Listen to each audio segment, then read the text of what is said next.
Fala rapaziada, vídeo analisando dois jogos da Champions League agora para essa semana que eu gostei muito, né? Primeiro dos jogos é Arsenal e PSG lá no Emirates, na Inglaterra, jogo bem legal aí de assistir, não só de apostar, mas também como de assistir.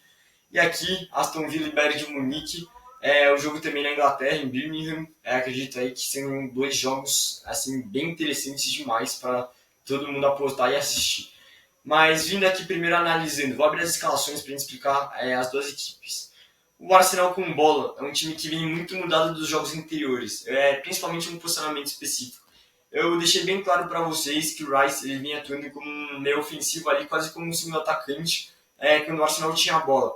Agora contra o Leicester, Rice aboliu aquele posicionamento e mudou completamente. O Rice veio atuando como um primeiro volante, bem ao lado do Partey, e com bola um time exatamente como está aí. É um 4-4-2 bem clássico. O Saka e o Martinelli espetam as pontas, tá difícil que eles espetam as pontas. Isso faz também com que a amplitude do Arsenal fique bem legal. Essas ultrapassagens do Timber e do Calafiori são sempre por dentro e nunca por fora. Então também são laterais mais construtores quando o Arsenal tem bola. E o Partey e Rice fazendo essa dupla aí de primeiro volantes. Outra coisa que eu quero destacar também é esse posicionamento do Havertz e do Trossard. São dois caras que flutuam muito ali sempre nessa região de ataque do Arsenal. Eles estão longe de serem aqueles atacantes móveis. Eles são bem móveis, tá? Eles não são imóveis, eles são móveis. Então eles estão sempre aí flutuando o campo todo, vindo receber a bola em linhas mais atrasadas também. Isso é bem interessante. Então o Arsenal com bola, quando tem a posse da bola, é um time aí que valoriza muito essa posse, tá? Joga muito, não é à toa que deixa aí 6 jogadores meio que por fora do bloco adversário, então é um time que tem muita tranquilidade para rodar essa bola. O Arsenal defensivamente agora é um time que pressiona a saída de bola por encaixes individuais, inclusive uma pressão muito bem feita, e é uma das melhores defesas do mundo, justamente na transição defensiva dessa pressão para o 4-4-2 em bloco bem baixo que marca, tá? Então é um time aí que quando perde essa primeira bola defensiva ou quando o adversário consegue aí quebrar e desencaixar essa marcação-pressão do Arsenal, o Arsenal se recompõe nesse 4-4-2 e dá muita liberdade sim para o adversário rodar essa bola por fora do bloco. É uma das melhores defesas do mundo, sempre um bloco muito compactado. O Arteta ele foca muito mais em não tomar gol do que em pressionar a bola, do que em roubar a bola. E para mim está 100% correto em questão, quando a gente fala em Arsenal em relação a time resultadista. Analisando o Arsenal para pós de bola, é um time aí que naturalmente às vezes tem menos essa pós de bola justamente por baixar muito bloco quando não tem a bola. Agora o PSG. O que é interessante, o Dembélé ele brigou com o Luiz Henrique e não foi relacionado para esse jogo. Aqueles que vêm ali Canguinho numa ponta, Barcola na outra ponta e Colomoni de centroavante, exatamente como está aqui nessa escalação. A dúvida no meio é entre João Neves e Vitinha. Eu acredito também que venha João Neves. Não tem nenhuma informação do Vitinha aqui que eu saiba. Ele é apenas uma dúvida aqui entre ele e João Neves. E vamos lá, PSG com bola. O PSG com bola é um time que se dispõe mais ou menos num 3-2-5. O que acontece? O Nuno Mendes, aqui na origem lateral, ele fecha como um terceiro zagueiro. O William Pátio fica como um zagueiro central. O Marquinhos como um terceiro zagueiro também pela direita. O Nuno Mendes pela esquerda. O posicionamento do Hakimi é muito interessante, eu já vou falar sobre. Ele é um cara que ora ataca aqui por fora como um ponta, ou ora ataca aqui como um segundo atacante por dentro do bloco, mas ele não fica preso nessa lateral. Inclusive se a gente vier aqui pegar esse posicionamento mais específico aqui nos jogos do PSG, eu vou abrir aqui um jogo que eu achei bem legal, interessante, PSG e Girona pela primeira rodada da Champions, pegando os posicionamentos médios dos jogadores. Olha a diferença do Hakimi com o Nuno Mendes, tá? O Nuno Mendes camisa 25, o Hakimi camisa número 2. O Hakimi ele vinha muito fazendo esse posicionamento ou pela lateral ou por dentro, e o Dembélé, quando o Hakimi vinha pela lateral, fechava como um segundo atacante, e quando o Hakimi vinha como um segundo atacante, o Dembélé abria pela lateral. O Dembélé ele vai ser substituído pelo Lee Kang-in, provavelmente, um jogador muito mais técnico, então acredito aí num Hakimi também vindo mais por dentro para deixar o Lee Kang-in explorar esse 1 para 1 nas beiradas do campo, tá? Então, o que eu achei muito interessante aqui é a linha de passes que abriram do Hakimi, né? Abriu uma linha de 54,5 passes. Eu acredito que ele vai bater uma linha under aqui, só que não tem valor para a gente entrar com uma unidade nisso aqui, nem com nenhuma unidade. Eu não vou entrar nisso aqui, não tem uma margem de valor, uma margem de desajuste suficiente para eu fazer uma entrada. Mas eu queria deixar aí bem claro que, mediante esse posicionamento do Hakimi e que o Martinelli e o Saka, que são os pontas do Arsenal, só que falando mais do Martinelli, o Martinelli é um atacante que vem acompanhando todas as descidas dos laterais desde aquele jogo contra o Tottenham, que o Pedro Porro ele fazia muito aquela overlap, né, que é aquela ultrapassagem por fora. E o Martinelli sempre acompanhava o Pedro Porro. E desde aquele jogo que o Arsenal foi muito bem defensivamente, foi uma partida perfeita defensivamente, o Martinelli não mudou esse posicionamento. Não é à toa aí que quando a Atalanta contra o Arsenal, que a gente pode se basear em um posicionamento parecido do Zappacosta, a gente vai pegar uma Arsenal e Atalanta aqui, vou abrir o jogo aqui, a gente vai pegar um número de passes bem limitado do Zappacosta, mesmo numa posse de bola bem maior da Atalanta. O Zappacosta ele jogou 70 minutos e deu 25 passes. É um jogador aí que ficava muito mais na extremidade do que por dentro, do que naquele posicionamento mais relacionado ao Hakimi. O De Ketelaere é aquele cara que vai se assemelhar mais ao Hakimi no posicionamento, também deu 21 passes, é pouco. 21 passes é bem pouco. Então acredito aí que esse underpasses do Hakimi esteja valendo a pena, tá? Falando agora do posicionamento, né, do De Ketelaere também, é um cara aí que se assemelha mais a esse posicionamento do Hakimi, então foi underpasses. Então, falando aqui dos passes do Hakimi, sim, acredito que essa linha do Ender cumpra, mas não tem uma margem de desajuste aí para a gente operar. Nos demais, linha do Rice e do Saliba, eu acho que vieram linhas aqui. A do Saliba veio uma linha um pouquinho alta, eu achei, mas achei bem justinha também. Acredito aí que o Arsenal tem aí por volta de 40% de posse, um pouco mais ou um pouco menos, por volta disso. Acredito que até um pouco mais que 40%, foi um time bem ofensivo aí contra o Leicester no fim de semana. A linha do Rice já subiu aqui justamente pelo posicionamento, abriu a 42,5, já está em 47,5. Linha do Marquinhos abriu a 61,5, eu gostava muito dessa linha 61,5. Também não tinha a margem suficiente de desajuste, mas era uma linha legal que aí devia cumprir. Agora já foi para 67,5, não vejo muito valor. Então acredito aí que, falando do mercado de especiais e de passes, eu acredito que seja isso, tá?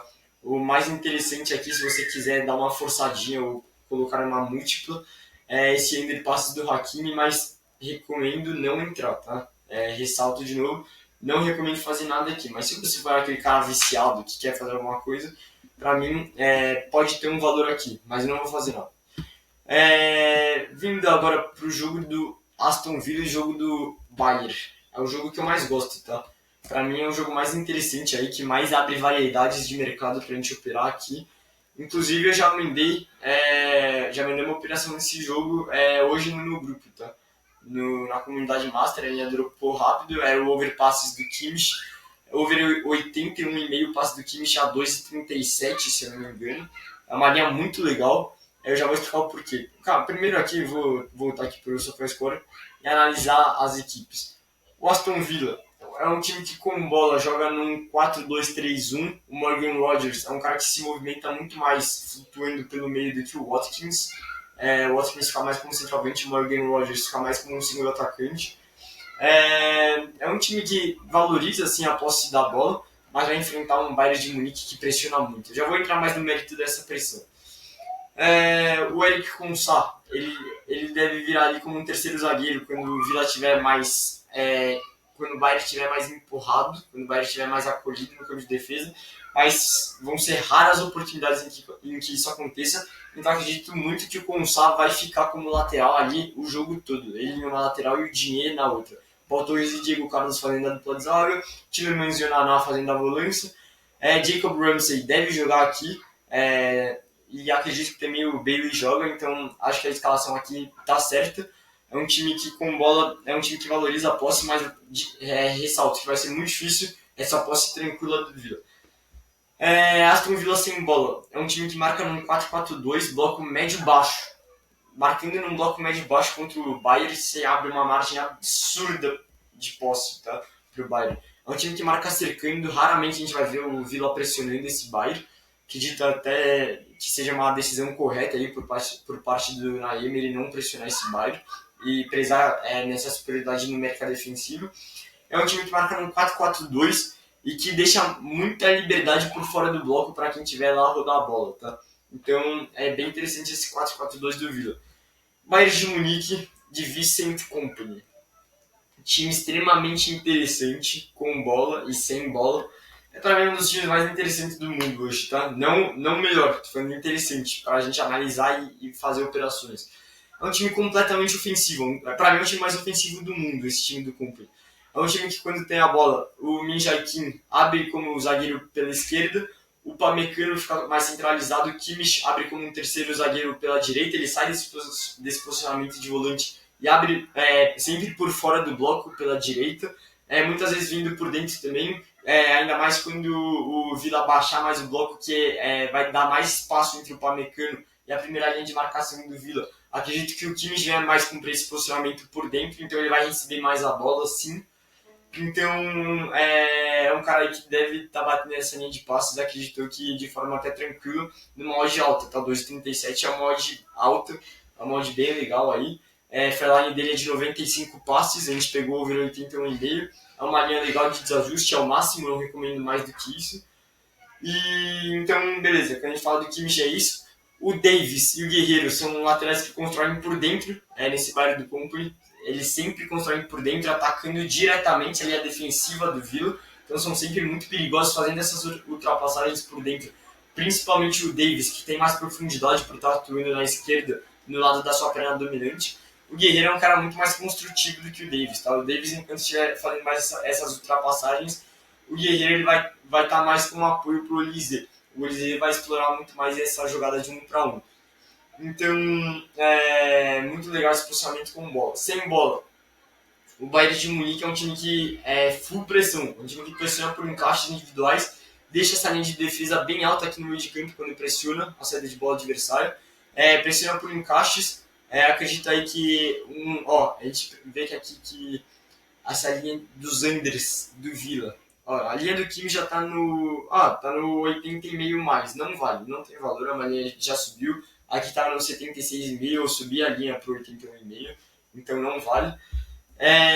Mas aqui é muito interessante esse under do Konsá e under do Tillemans. Assim como a entrada do Hakimi, não acho que tenha valor, não tem valor tem, mas não tem a margem suficiente de desajuste para se operar nisso aí. Mas são entradas aí com um leve nível de valor, tá? Esse under 44,5 do Tillemans, o under 40,5 do Konsá, numa fairline de 67, 68% de posse para o Bayern, que é um time que tem uma primeira bola excelente, inclusive, vindo falar aqui, o Pamecano e o Min Jae-kim são dois zagueiros muito fortes fisicamente. E o Vila vai ser forçado a fazer essa ligação direta na saída de bola, ou com o Dibu Martins, ou o Diego Carlos, ou o Paulo Torres, buscando sempre o Watkins. Mas o que acontece? O Watkins é um cara com uma estatura muito baixa para um centroavante para brigar com essa defesa do Bayern, tá? Ele tem 1,79 de altura, não é um cara tão forte, não é uma característica física dele, essa força dele, essa força mais bruta dele, não é. O Pamecano e o Min Jae-kim são caras mais fortes, o Pamecano tem 1,85, o Min Jae-kim tem 1,90, mas são jogadores muito fortes, além dessa altura mais alta.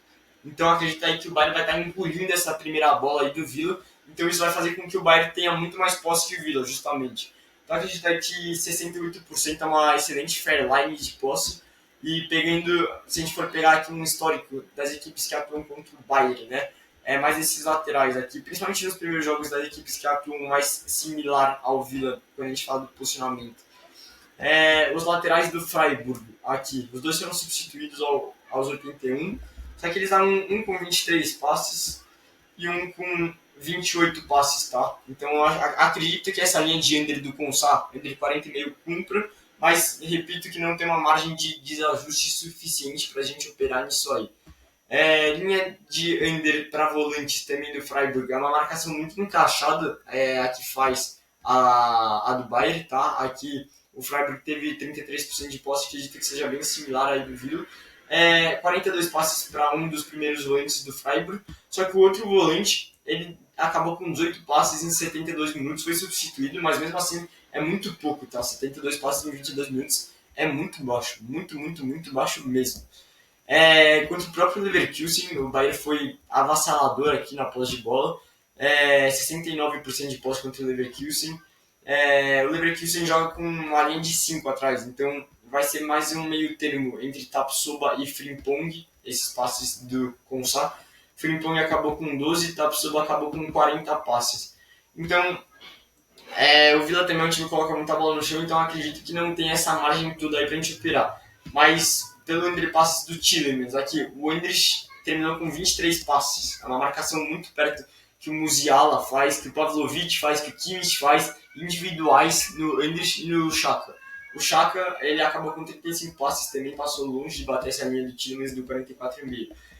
É uma linha bem interessante essa do Tielemans, Ender 44,5 passes, mas não tem essa margem pra gente operar.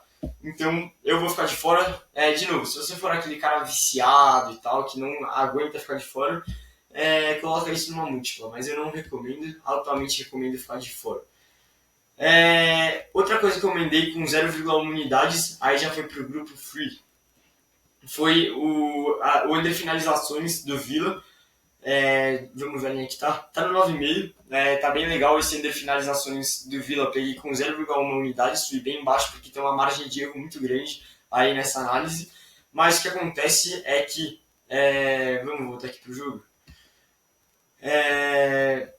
O Villa, já expliquei a questão da primeira bola, né? Que o Watkins aí vai ser amassado pelo Upamecano, pelo Kim Min-jae.